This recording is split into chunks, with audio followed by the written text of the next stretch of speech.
नमस्कार, मैं हूं अजय और ये है इवनिंग एजेंडा। आज की सबसे बड़ी राजनीतिक घटना बीजेपी का संकल्प पत्र कहिए, मैनिफेस्टो कहिए, घोषणा पत्र कहिए या विजन डॉक्यूमेंट कहिए, सामने आ चुका है। और बीजेपी की चुनौती ये कि उसे सिर्फ आगे क्या करना है ये नहीं बताना है, क्योंकि वो सत्ता में रही है तो उसने क्या किया पिछले 5 सालों में ये भी हिसाब किताब देना है। दिखा तो दोनों ही है पार्टी में, बड़ी बड़ी बातें भी कही गई हैं। कहा भी यह गया है कि पिछले 5 साल में क्या क्या किया यह भी गिनाया गया है और 75 साल में 75 संकल्प भी लिए गए हैं। लेकिन वो मुद्दे भी दोहराए गए हैं, चाहे वो यूनिफॉर्म सिविल कोड के हो यानी धारा 370 के हो या फिर कश्मीर से 35A को हटाने को हो। राष्ट्रवाद का भी नारा दिया गया है, देश को सशक्त बनाने की बातें भी कही गई है। लेकिन कांग्रेस को लगता है कि यह सिर्फ झांसा पत्र है। पूछूंगा मैं इन सभी मेहमानों से कि क्यों किसी को झांसा पत्र लग रहा है और जबकि बीजेपी को यह लग रहा है संकल्प पत्र। लेकिन पहले देख लीजिए एक नजर में आप क्या है इस घोषणा पत्र में। दिल्ली के बीजेपी मुख्यालय में प्रधानमंत्री मोदी और बीजेपी अध्यक्ष अमित शाह की मौजूदगी में बीजेपी ने अपना मैनिफेस्टो जारी कर दिया। इस मैनिफेस्टो को संकल्प पत्र नाम दिया गया है और इसका विमोचन केंद्रीय गृह मंत्री राजनाथ सिंह ने किया।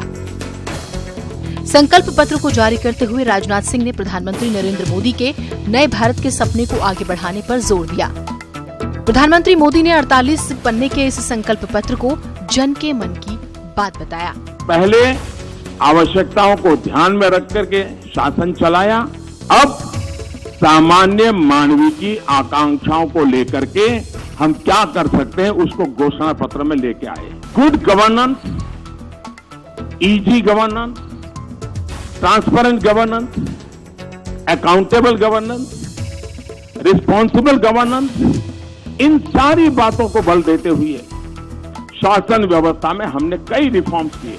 इस संकल्प पत्र को संकल्पित भारत और सशक्त भारत का नाम दिया गया है। पिछले 5 साल की उपलब्धियों के साथ आने वाले 5 सालों के लिए वायदे किए गए हैं।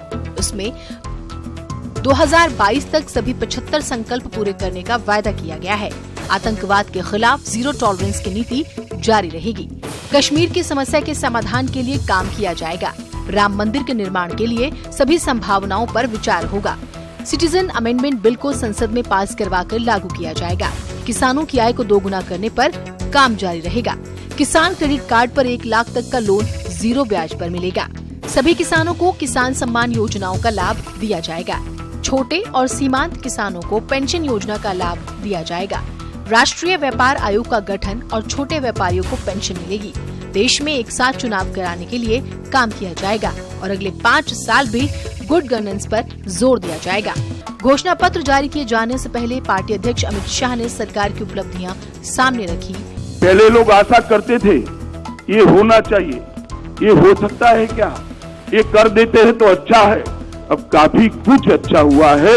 लोग अधिकार से कहते हैं ये भी होना चाहिए, ये भी होना चाहिए, ये भी होना चाहिए। मैं मानता हूँ 2019 का चुनाव अपेक्षा का चुनाव होने वाला है।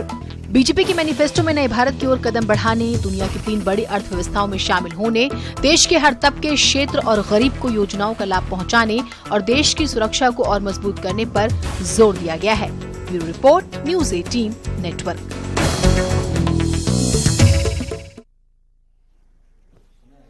जी, तो ये संकल्प पत्र है या फिर झांसा पत्र है? कांग्रेस को ऐसा क्यों लग रहा है? सुनिए कांग्रेस की ही जुबानी। कहा मोदी जी का मूल मंत्र है झांसों में फांसो। जब साल 2014 के घोषणा पत्र के 125 सवाल खड़े हों तो आज के झांसा पत्र, ये संकल्प पत्र नहीं है, आज के झांसा पत्र पर भरोसा कैसे करें? फिर एक बार उन्होंने किया झांसा पत्र तैयार, फिर एक बार उन्होंने किया झांसा पत्र तैयार। देश की जनता खारिज करेगी इस बार और झोला उठाकर हो जाओ जाने को तैयार। जनता अच्छी तरह से आपको जान चुकी है और जैसे हमने वादा किया है कि अब होगा न्याय और ऐसे झूठ का गुब्बारा चलने वाला नहीं है। कुछ लोगों को कुछ समय के लिए तो आप गुमराह कर सकते हैं, कुछ लोगों को हमेशा के लिए गुमराह कर सकते हैं, लेकिन सब लोगों को हमेशा के लिए आप गुमराह नहीं कर सकते। पहली बार बहुत कम मौकों पर दिखाई देते हैं अहमद पटेल सामने आकर के बोलते हुए, और इस बार बोलते दिखाई दे रहे हैं, लेकिन 2 दिन पहले भी बोलते दिखाई दे रहे थे जब उन तक आंच पहुंची है जांच की। तो बहरहाल क्यों कांग्रेस को लगता है कि ये घोषणा पत्र संकल्प पत्र नहीं है बल्कि झांसा पत्र है, और क्यों बीजेपी का दावा है कि यह संकल्प पत्र है? मेरे साथ मनीष शुक्ला जी, प्रवक्ता बीजेपी के जुड़े हुए हैं, डॉक्टर अनूप पटेल मेरे साथ जुड़े हुए हैं कांग्रेस से, डॉक्टर आशुतोष वर्मा का इंतजार है, वो जुड़ने वाले हैं समाजवादी पार्टी से, सुरेंद्र दुबे जी वरिष्ठ पत्रकार मेरे साथ हैं। बहुत बहुत स्वागत है आप सभी का। मैं कांग्रेस से शुरू करता हूं क्योंकि बीजेपी की बात हमने सुन ली है। और डॉक्टर अनूप पटेल, मैं देख रहा था कि पिछली बार आपने स्ट्रैटेजिस्ट को हायर किया था, एक रणनीतिकार को चुनाव लड़ाने के लिए, वो फेल हो गया। इस बार क्या कवियों को हायर किया है? क्योंकि बड़ी तुकबंदी के साथ सारी चीजें अब सामने आप ला रहे हैं कि ये घोषणा पत्र नहीं, संकल्प पत्र नहीं, ये झांसा पत्र है। उसके बाद एक कविता भी पढ़ी सुरजेवाला साहब ने। कैसे लग रहा है ये तुकबंदी सिर्फ है या इसके पीछे तर्क भी है?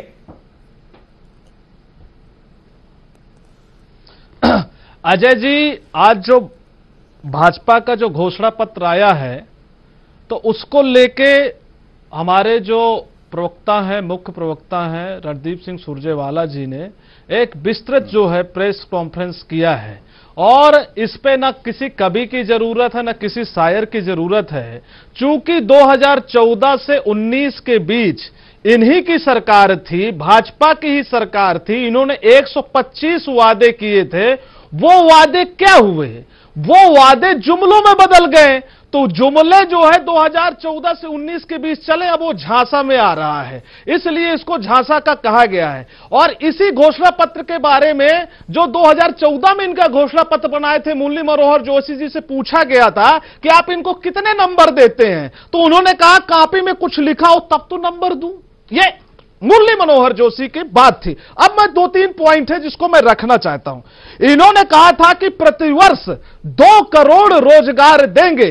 5 साल में साहब 10 करोड़ रोजगार होते हैं, उल्टा 4 करोड़ 70 लाख रोजगार खत्म हो गए हैं। दूसरा था किसानों की लागत में प्लस 50% मुनाफा देंगे। साहब कृषि दर हमारे समय में 4% थी, 4% से ज्यादा, और इनके समय में 2.9% है। किसान की आय दुगना करने का पहले भी जुमला फेंका, इस बार भी फेंका, दुगना करने में 28 साल लगेंगे।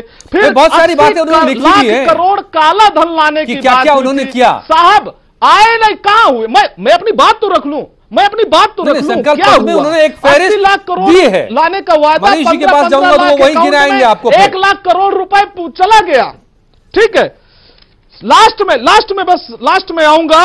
इन्होंने जो ये कहा था 100 स्मार्ट सिटी बनाने का, सर एक भी स्मार्ट सिटी इस समय हो, देखिए वादा कर रहे हो ना, तो वो भी तो एक तरीके से कानूनी रूप से जुर्म है ना। आप वादा नहीं कर पा रहे हो, और हम भी घोषणा पत्र लाए हैं, लेकिन हमने बात की है न्याय की। हम कह रहे हैं कि हर घर को जो है 6,000 रुपए मिलेगा, और नौकरी में हम 24 लाख नौकरियां देने जा रहे हैं। महिलाओं को संसद के अंदर नौकरियों में 33% आरक्षण देने जा रहे हैं। न्यायपालिका में और जो है प्रमोशन में हम SC ST OBC को आरक्षण देने जा रहे हैं। आप हमने मैनिफेस्टो की बात कर रहे हैं, शायद बनाया है अपना घोषणा पत्र, सब लोगों से मिलकर बनाया 4 महीने में, और इनका जो भी घोषणा पत्र पूरी तरीके से लालीपाप है। अब इस बार जनता झांसे में नहीं आने वाली, जवाब दीजिए। 5 साल ये सरकार का ये वादा पूरा क्यों नहीं किए? पिछले वादों का क्या हुआ? एक बार फिर से झांसा पत्र, हमारा जो संकल्प पत्र है अजय जी, हमारा संकल्प पत्र राष्ट्रवाद, सुशासन और अंत्योदय पर आधारित है। 2014 से 2019 के बीच हमने क्या किया, अगर हम उसको गिनाएं तो पटेल जी के पास जवाब नहीं होगा। चूंकि तो अब देखिए, अभी आपने बोला, मैंने सुना, गरिमा बनी रहेगी तो अच्छा रहेगा। तो अब 2014 से लेकर 19 के बीच में अगर हमने 2.5 करोड़ आवास दिए, गरीबों को पक्की छत दी, और वो कांग्रेस को झांसा लगती है तो मुझे कुछ नहीं कहना है। अगर 9 करोड़ शौचालय हमने बना दिए और कांग्रेस को झांसा लगती तो हमको कुछ नहीं कहना है। अगर 2.5 करोड़ लोगों को हमने बिजली का कनेक्शन दे दिया, 5 साल में, और कांग्रेस को झांसा लगता है तो उस पर हम क्या कह सकते हैं। अगर गरीब भी 5 लाख रुपए तक का अपना इलाज आयुष्मान भारत के तहत करवा सकता है, और आज की डेट में जब हम बैठे हैं तो 21 लाख के करीब लोगों ने इलाज कराया है, ये झांसा लगता है। तो ये कांग्रेस चूंकि बड़े लोगों की पार्टी है, नामदारों की पार्टी है, गरीबों के लिए इनको काम नहीं नजर आते। इनकी 33 ऐसी परियोजनाएं जो 35 साल से सिंचाई की परियोजनाएं बंद पड़ी थी, उसको हमने 5 साल में पूरा किया है। अगर इनको झांसा लगता है तो मैं क्या कह सकता हूं। तो चूंकि गांव गरीब किसान से इनका लेना देना नहीं है, इनके नेता चांदी का चम्मच मुंह में लेके पैदा हुए हैं, गेहूं और धान में अंतर नहीं पता है इनके नेताओं को, तो इनको झांसा ही लगेगा। तो मेरा स्पष्ट कहना है कि हमारा अंत्योदय अर्थात अंतिम व्यक्ति तक विकास पहुंचे, इसके लिए हम काम कर रहे हैं। हमने अपने संकल्प पत्र में जो 75 साल 2022 में पूरा हो रहा है, लेकिन 75 संकल्प हमने किया है। एक बात और हम कहना चाहते हैं, जब 14 में हम लेके आए थे संकल्प पत्र, तो हमने कई योजनाओं का जो डेट रखी थी कि 22 तक हम पूरा करेंगे, उस पर ये लोग सवाल खड़ा करते थे। अब तो हम कह रहे हैं ना 22 तक हम सब पूरा कर रहे हैं, अर्थात जो पूरा किए हैं, जो पिछला है, जो आज है। 75 संकल्प जो है, देश की आजादी के 75 साल जब पूरे होते रहेंगे तो ये 75 संकल्प पूरे होंगे। देश एक बार फिर विश्वगुरु की पदवी पर बैठे, ऐसा संकल्प लेकर आए हो। और ये संकल्प पत्र कोई भारतीय जनता पार्टी का संकल्प पत्र नहीं है, इसमें हमने सभी राज्यों के सभी लोकसभा क्षेत्रों से रायशुमारी की है, विभिन्न माध्यमों से, ईमेल के माध्यम से, फोन के माध्यम से, व्हाट्सएप के माध्यम से वैंस गई है। ये भारत की जनता के द्वारा जो सुझाए गए राय है, उसके आधार पर संकल्प पत्र बनाया गया है। और ये भारत की आम जनता की राय को अगर झांसा कहती है कांग्रेस, तो कांग्रेस इस बात को समझे। अच्छा ठीक है, लेकिन आप फिर ये क्या कब तक आप ये बताते रहेंगे अपने मैनिफेस्टो में कि हाँ राम मंदिर आपका संकल्प है, आप धारा 370 को हटाएंगे? इस नाम पर कितनी बार लोग आपको चुनते रहे? अच्छा सवाल है अजय जी, चूंकि विषय विकास का चल रहा था। देखिए, राम मंदिर 370, 35 ये हमारे कमिटमेंट हैं। हम 1989 में हमने जो पालमपुर अधिवेशन में राम मंदिर के प्रति जो दृष्टिकोण रखा था, आज तक उस पर हम कायम है। अजय जी, एक बात मैं आपसे भी पूछना चाहता हूं, आखिर किस पार्टी के मैनिफेस्टो में राम मंदिर है? भारतीय जनता पार्टी को छोड़ दीजिए, कुछ दल तो ऐसे हैं जिन्होंने कहा राम काल्पनिक पुरुष है, खराब हिंदू चाहते हैं, इनके शशि थरूर ने कहा खराब हिंदू चाहते हैं, अयोध्या में मंदिर बने, और ये तमाम इस तरह की बातें कि राम सेतु तोड़ देना चाहिए, राम मंदिर, राम काल्पनिक पुरुष हैं, राम मंदिर पे सुनवाई ना हो, कपिल सिब्बल कोर्ट में खड़े हो कहते हैं। तो कम से कम जिन लोगों ने राम मंदिर के प्रति ये धारणा है, राम के प्रति ये धारणा है, उनको सवाल खड़ा करने का अधिकार नहीं है। हमारी श्रद्धा का केंद्र है राम, रामलला विराजमान जहां है वहां मंदिर ही बनेगा, ये हमारा कमिटमेंट है। अगर ये बात कोई कह सके, कोई पॉलिटिकल पार्टी, तो मेरा स्वागत है। कहना चाहूंगा, सीता के पति का मंदिर नहीं बन पाया, लेकिन नीता के पति का, नीता के पति का जो है सबसे ज्यादा इन्होंने जो है फायदा पहुंचाया है। और मंदिर नहीं बन पाया, नीता के पास चले गए, 15 कमिटमेंट है, ये सवाल खड़ा करेंगे। इनका सुपर पावर जो है अपने, अजय जी आप ये लोग आप सवाल पूछ रहे थे, मैं जवाब दे रहा था। आप देखिए, भगवान श्री राम को आप कैसे आप व्याख्यायित करते हैं? ये है कांग्रेस, अदालत में कहते हैं कि है ही नहीं, अभी आप कहते हैं सीता के पति, ये समझ में नहीं आता। मैं जाऊंगा सुरेंद्र द्विवेदी के पास। कपिल सिब्बल के कांग्रेस का प्रवक्ता है, जो सीता की तुलना नीता से करते हैं, ये इनसे आप क्या उम्मीद कर सकते हैं? इसीलिए मैं कहता हूँ भाजपा से ये राम मंदिर और राम के प्रति दुराग्रह है इनका, राम के नाम सीता जी के प्रति ये दुराग्रह है इनका, राम के प्रति ये दुराग्रह है इनका। ये राष्ट्र की कांग्रेस है कि वायनाड में क्या पहनेंगे, अमेठी में क्या पहनेंगे, दुनिया जानती है। राम के नाम पे रोटी खा रहे, शर्म आनी चाहिए। ठीक है, अरे भाई शर्म आनी चाहिए। राम को काल्पनिक पुरुष बता के आपको शर्म नहीं आ रही है? क्या किया आपका सुरेंद्र द्विवेदी बता के आपको शर्म नहीं आ रही है? मोदी जी सीता जी की बात करते आप नीता के पास पहुंच जा रहे हैं। कोर्ट की वजह से मैं कुछ नहीं कहूंगा, और जब ये काम कर ही नहीं पाएंगे, कोर्ट में है, तो इस तरीके से कांग्रेस खुल रही है राम मंदिर के विषय पर। रोजगार मुझे कुछ नहीं कहना है, आप क्या करोगे? रोजगार आप क्या जानते हैं? एक बेरोजगार है इस देश में, केवल राहुल गांधी। डेट फिक्स है, एक आदमी बेरोजगार है जो आगे भी रहने वाला है, राहुल गांधी। अरे केवल एक व्यक्ति बेरोजगार है, अमीरों के केवल एक व्यक्ति। जिस घर में चौकीदार होता, वहां गरीब भैया, नहीं जाता चौकीदार है। नहीं जान पाए, और दूसरी चौकीदार नहीं बात, जान पाए। मैं ये कह रहा हूं कमलनाथ जी से कि पूछिए चौकीदार कैसा होता है। 23 मई में कमलनाथ से भाजपा पूछो, गई। इस रॉबर्ट महीने वाड्रा याद से कर ले। पूछो अरे कि इन्हें चौकीदार याद क्या कर ले। होता है। रमन सिंह का चौकीदार दमाद, की रमन सिंह का दमाद हलक क्यों क्या बना होती रहे है? हैं? मनीष भाई, रमन सिंह का हाँ दमाद भाई, क्यों मैं बना बता रहे तो हैं? रहा हूँ। मनीष जी, क्यों? मनीष जी, से पूछो, ठीक है। रॉबर्ट वाड्रा से पूछो, बहुत अच्छा। गांधी से पूछो, सोनिया जी से पूछो। बड़ा अच्छा लग रहा है आप लोगों का, ये जो एक दूसरे की आप लोग कलाई खोल रहे हैं और अच्छाइयां बता रहे हैं, हमारे दर्शकों को आनंद आता है इसमें, उनको उनका ज्ञानवर्धन भी होता है। लेकिन सुरेंद्र दुबे जी को मुझे लग रहा है डिबेट में प्लीज माफ कीजिएगा, आप दोनों, आप दोनों के पास में फिर से आऊंगा अगर समय बचा तो। सुरेंद्र दुबे जी, झांसा पत्र वर्सेस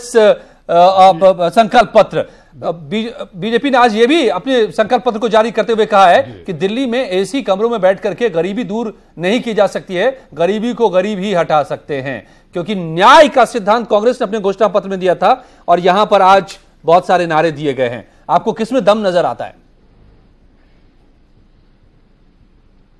देखिए, जो दो अभी जैसे एक बात कही गई कि एसी कमरे में बैठ करके न्याय नहीं हो सकता, तो आप हमें बताइए कि जितनी सरकारें हैं, ये क्या अब की बीजेपी आएगी तो कूलर लगा करके बैठा करेंगे? इस तरह की बातों कोई मतलब नहीं, काम की बात करिए। एसी में आपको बैठना पड़ेगा, गर्मी है। होटल में जाएंगे, कोई सम्मेलन करेंगे, वहां एसी लगा होगा। एसी लगे होने या न लगे होने से आपकी नीयत का पता नहीं चलता। देखिए, मैं जो 2014-2019 दोनों के घोषणा पत्र को देखता हूं, हमको तो 1 मिनट समय दीजिएगा। तो मुझे लगता है कि जैसे आऊंगा मैं। 2014 का घोषणा पत्र बहुत ऊर्जावान, बहुत प्रॉमिसिंग था, ठीक है ना, बहुत ऊर्जावान और बहुत प्रॉमिसिंग था। लेकिन ये जो 2019 का घोषणा पत्र है, एक तो उसमें कोई नई बात नहीं कही गई है, और जो मुद्दे ये वर्षों से कहते रहे, जैसे राम मंदिर का मुद्दा है, 370 का मुद्दा है, जिसको लेकर अब महबूबा मुफ्ती कह रहे हैं कि 370 हटाया तो हम अलग हो जाएंगे, उन्हीं के साथ इन्होंने 3 साल तक सरकार चलाई। 35 से भी मंदिर अब हटाने की कहा बात जा रहा है कि हम वही बनाएंगे, ये हाँ, उसके 35 पर भी कोई बात, और इस दिशा में कोई कदम नहीं था। मंदिर की दिशा में भी हम आप गवाएं, 4 महीने जम के इस देश में बहस हुई, नतीजा कोई नहीं निकला, ढाक के 3 पात उसी जगह आ गए। चलिए छोड़िए, ये भावनात्मक मुद्दे हैं। जैसे रोजगार की बात थी, रोजगार हर सोसाइटी को चाहिए, अब की रोजगार पर बात नहीं की गई, क्योंकि शायद ये लोग इस नतीजे पहुंचे कि भाई ऐसी बातें न कही जाएं। हमारा अनुभव ये बताता कि हम पूरा तो नहीं आपको कर लगता पाते, है तो कि उनकी बात बहुत नहीं कुछ करें। नया एक इसमें किसान नहीं क्रेडिट की है, बात, उसमें उन्हीं बातों को आगे बढ़ाने की कुछ नहीं कोशिश है ना, जो पीछे कही गई थी वही बातें रिपीट की गई हैं। डॉक्टर आशुतोष वर्मा जुड़े हैं अभी ये बता रहे हैं कि हमें और देखिए, कुल मिलाकर क्या है, कुल मिलाकर ये कह रहे हैं बीजेपी कि हमको 5 साल और दे दीजिए, हम आगे काम करेंगे। पिछला नहीं किया उसका कोई अफसोस भी नहीं है कि हमने क्यों नहीं किया। हमने काम किया है, प्लीज एक मिनट, ऐसे आप थोड़ी कहेंगे।